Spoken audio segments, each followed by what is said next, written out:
po, attorney, ang dami iti na-arrestar, may isa individual, official de barangay, detikat adenti pag-inuman, enti or video kay bar, dito sa Nicolas Ilocos Norte, itatan, adun, masansanan, nga doon gini matiltiluan, di otoridad, yung event dito syudad talwag, iti red light disco, di disco lancha, ada digiti matiluan dat paltog, di kastang i-wide dati oplan bakal sita, mabay digiti kapulisan tayo, attorney.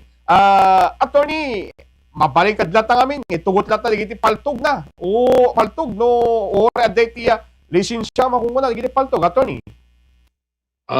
Actually sir, di ba? Teko na karo din nga although we have our own reasons why we ask or request for the we have our own purpose for carrying firearms kasi dadigiti na ganan syempre data kami apply iti through our PNP, so that is under our RA 10591. So like for example, di ba sir, kay nakarod, you can use that as we have different purpose which include the following. So may pwede kang for self-defense, pwede naman because for security of your for your personal security, for business or profession, or pwede rin yan for sports and training purposes. So ngayon, yung nabanggit mo kanina is would of course fall under self-defense kasi nga gusto mong protektahan ang iyong sarili or yung property mo in situations when there is a legitimate threat. So may legitimate threat yan sa'yo. So ngayon, ang tanong is, does it mean that when you talk about death threat would now automatically translate na meron ka ng ano to, yung authority or automatic authority to carry everywhere yung inyong firearm? So ang sagot natin dyan ay hindi kasi hindi naman yan nakapaloob sa ating RA 10591. So ngayon, syempre pwede mong i-justify na meron akong death threat dyan. Kaya lang kasi hindi naman ibig sabihin na yung pag-carry mo ng firearm, meron siyang nakasaad sa batas na prohibitions. So which include of course nakalasad yan sa ating section 28. So although sabihin natin na you are given a license, but of course there are places that are strictly prohibited, which include of course yung nabanggit nyo na establishment wherein alcohol is served for consumption, such as yung bar na binanggit nyo. So that is strictly prohibited. And that is penalized under our law. Okay, so kada sa attorney, hangag po nga dagiti permit to carry or anyaman nga lisensya iti paldo iti LTOP adda digiti provision nga bawal nga agbitbit kat paltog oray hamo ipagpaginaw den to nagtikot iti bagbo or anyaman bawal lata especially kaditi mapong pag-inuman. Amo timo no iarak mo natin agad agbali panunot ti sa tao lalo no makainom or makatilmon ti arak ako na attorney. Yes. Yes, sir. So, syempre merong although the law provides that we are given yung approval ng ating request to carry firearms outside of our residence through our PNP. Kaya lang syempre meron ding limitations dyan which include yun nga yung nabanggit natin kanina na yung nakasaad sa ating RA dito sa section 28 ng ating RA 10591, particularly on the prohibited acts. So sabi nga natin, it cannot be carried with you yung firearm in places that are strictly prohibited, and which include of course yung example natin, yung nabanggit nyo kanina sir, na yung isang individual na nasa establishmento where alcohol is served for consumption. So that is prohibited. So ang punto natin dito is that what the law exclude does not include. So ngayon dito hindi naman excluded yung ating sabihin natin okay for for our self-defense, for our protection, but then that it does not justify the means. So sinabi mismo doon sa batas na bawal sa lugar na yon. So ibig sabihin bawal talaga. Okay, so whatever your reason would be, it will not justify. Okay, so sabihin naman natin na may threat ka talaga pero pinagbabawal kasi doon. So ibig sabihin hindi po pwede. Okay. Lalo attorney, bawal kahit nasawen, even what if no ti uniform personnel ka, police. Mhm. Hang ka naka-uniforme. Pwede pa rin attorney, agitugot ti paltog, kadigiti kasto nga mapan maki gatherings or panaginom attorney. Okay. So, siyempre, iba naman kasi yun eh. Yung treatment natin dyan is, hindi naman yung police na yan is in the performance of his official duty. So, siyempre, pagdating sa trabaho, magkahiwalay yan. So, dapat you are authorized or licensed uh, to uh, you have the license to own and possess firearm. But then again, it should be okay in line, 'di ba? Sabi nga natin dapat 'yan ay ginagamit mo during your official duty. So ngayon ginamit mo outside of your official duty. Mm. So if the question is do you have the license to carry every time yung inyong firearm because you are a police officer? Hindi naman. Okay, so dapat you should always be carrying that in line of your official duty. Kasi, di ba, lalo nang yung sinabi nyo, sir, na what if you are involved into a something na hindi siya it's not under our laws, yung act na ginawa mo. So, would you be able to justify it because you are a police officer? Pwede mong dahilan yon para to legitimize the Mhm. carrying of that particular firearm. The answer is no. Okay, so ang basta-basta oreda pa Mm, membro ka ti PNP or membro ka ti mm, AFP or anyaman nga law enforcement, bawal. Unless mm, no in line of duty, mabalin nga mm. itugot, attorney. But no out of duty, kumbaga hang in line duty, pinagitugot mo, bawal. Mabalin ka makaswan, attorney. Okay. How about kini official ti barangay, attorney? Malaksid ka ti violation ti RA 10591,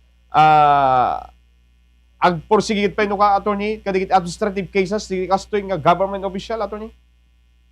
Yes, definitely. Kasi very clear sa ating batas na when, like for example, you are given an authority to carry that firearm in line of your duty. So dapat yung paggamit mo doon, it should be in line of your duty. Pag yung that is in connection with your work, yun lang yung dapat panahon ng kailangan mong gamitin yan. So kasi if you are out of your duty, you are treated like any other private citizen with regards to your firearm. So dapat nating iwalay kasi yung ating sarili Mhm. when we are carrying firearms na we were allowed because it is in line of our duty as to being a private citizen. Okay? So kasi ang mali kasi natin minsan parang we always parang ang alam natin ang ating license to own and possess firearm it also includes our private life, hindi. So kung ikaw ay nabigyan ng pagkakataon na meron kang lisensya which is in line of your duty, so you Mhm. should only be possessing or you are yes, tama, possessing that firearm when you are on official duty. Otherwise, that would constitute an illegal act because as a private citizen, you are not allowed to own or possess that firearm. So yun yung yun ang difference ng being a public officer or public official as to a private citizen na nabagyan ng pagkakataon dahil sa mga purpose na nabanggit natin kanina. Okay. So nalawak attorney kasi worried na paltog mo. Even kadagiti mo attorney, Yes, jag yes, kamali pati mo bawal.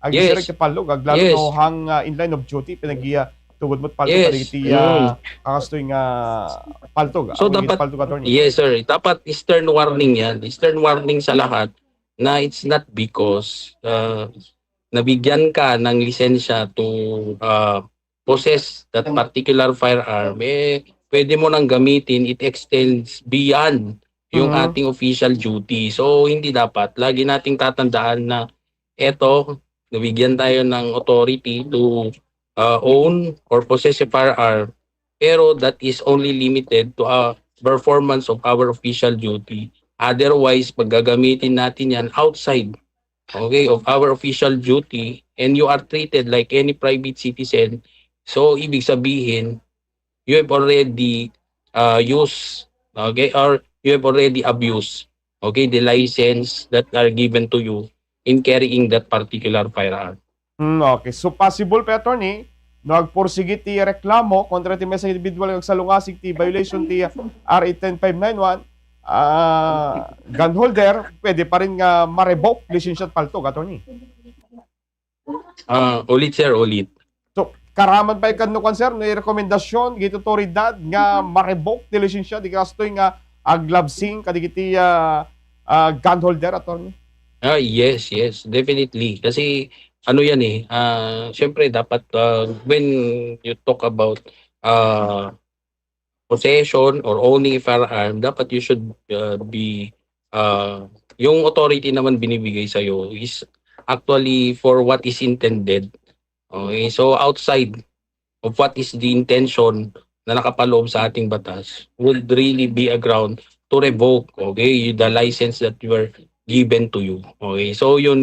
So, paalala lang natin na when you are given yung firearms, and of course, you are given, like for example, nabanggit nyo, mga pulis, di ba?